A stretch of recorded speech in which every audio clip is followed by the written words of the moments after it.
In this video, I'm going to be answering the question I always get asked on first aid training courses is, do I need to give rescue breaths to an adult casualty? Well, around 85% of cardiac arrests have a presumed cardiac cause. That is, there's a problem with the heart itself that has caused it to stop beating.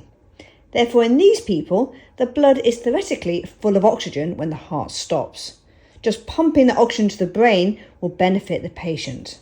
However, in some areas, there may be a delay in the emergency medical services arriving, especially if you live out in the country. Therefore, full CPR should always be taught as a preferred option.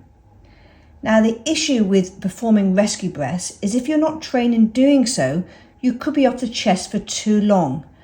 Ideally, it should only take 5 seconds to give 2 rescue breaths.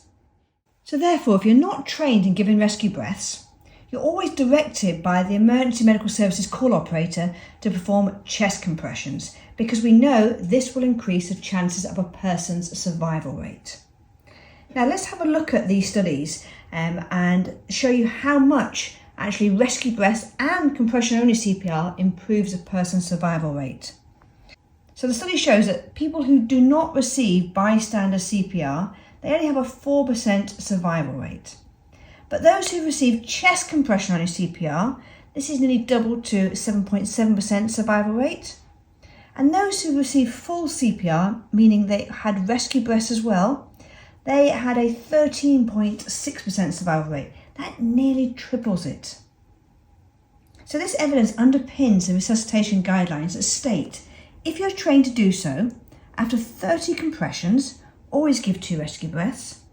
But if someone is not trained in how to give rescue breaths, attempting to do so is likely to cause significant interruptions in chest compressions, which we all know lowers survival rates. So for this group, giving compression only CPR is acceptable, as that is far better than doing nothing at all. But if someone is trained in giving rescue breaths, we know that this results in even higher survival rates. Please do something. Don't forget to hit that subscribe button so you don't miss out on any of our important videos.